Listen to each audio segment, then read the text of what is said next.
Alors bonjour très chers amis, aujourd'hui c'est encore moi George spécialiste pour vous parler d'un sujet lié à l'emploi. Alors aujourd'hui nous voudrions parler de comment améliorer sa situation financière quand on n'a aucun diplôme et aucune formation pour un métier. Voilà, généralement, ceux qui sont dans de telles situations sont obligés de faire des petits boulots qui leur rapportent peut-être 60 000, 50 000. Si ça a trop rapporté, c'est 100 000 le mois. Et ce n'est pas fait pour les aider à pouvoir mener une vie décente. Alors qu'il existe des métiers ou des activités qui peuvent leur rapporter plus d'1 million le mois et qui peuvent leur permettre de vivre décemment, comme quelqu'un qui aurait eu un diplôme d'ingénieur, un master, un DUT, un BTS. Alors, est-ce que vous avez déjà entendu parler du métier d'apporteur d'affaires? L'apporteur d'affaires, c'est celui qui apporte des marchés à une entreprise, ok, ou des clients à une entreprise. Alors, ce qu'il faut faire, il faut d'abord calculer votre besoin. De combien est-ce que vous avez besoin pour vivre chaque mois? Ça, c'est le plus important. De combien vous avez besoin pour vivre chaque mois? Et lorsque vous connaissez vos besoins, vous savez maintenant combien il vous faut gagner par mois pour non seulement pouvoir vivre et faire des économies. Je prends un exemple. Supposons que quelqu'un, il calcule ses besoins mensuels et il se rend compte qu'il a besoin de 1 million par mois pour pouvoir vivre.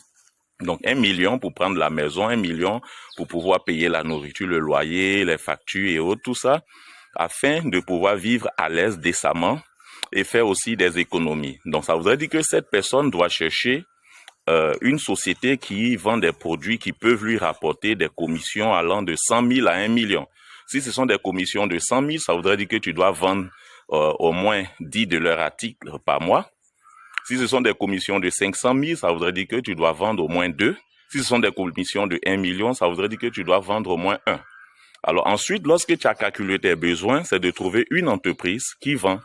Et lorsque tu as trouvé cette entreprise qui vend, la dernière option, c'est que tu puisses te former. Voilà, effectivement, pour te former, tu vas sur Internet. Ça, c'est pour ceux qui n'ont pas d'argent. Tu vas sur Internet, tu tapes technique de vente et tu vas lire tous les articles, regarder toutes les vidéos qui parlent de vente. Tu vas te former ainsi et ensuite, tu te mets avant. Mais avant de commencer à te former, ce que je te proposerais, c'est de réussir à décrocher un contrat avec une entreprise pour vendre leurs articles.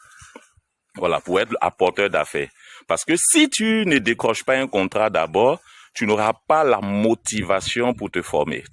Mais si tu décroches un contrat, ça va te mettre une telle pression que toi-même, tu vas sentir la nécessité de te former. Donc, c'est pour ça qu'il faut décrocher d'abord le contrat. Et quand tu as décroché le contrat, ensuite, tu te mets à te former. Et une fois que tu t'es formé rapidement, quand je parle de te former, c'est une affaire de 1 semaine, 2 semaines. Hein. Une fois que tu as fini de te former, tu te mets en action et tu vas voir que ça va te rapporter. Voilà. Et pour ceux qui ont de l'argent, ils peuvent payer une structure qui va les former rapidement et efficacement de sorte à ce que ça puisse leur rapporter de l'argent et qu'ils puissent vivre décemment. Alors, à la semaine prochaine et que Dieu vous garde. C'était George Spécialiste.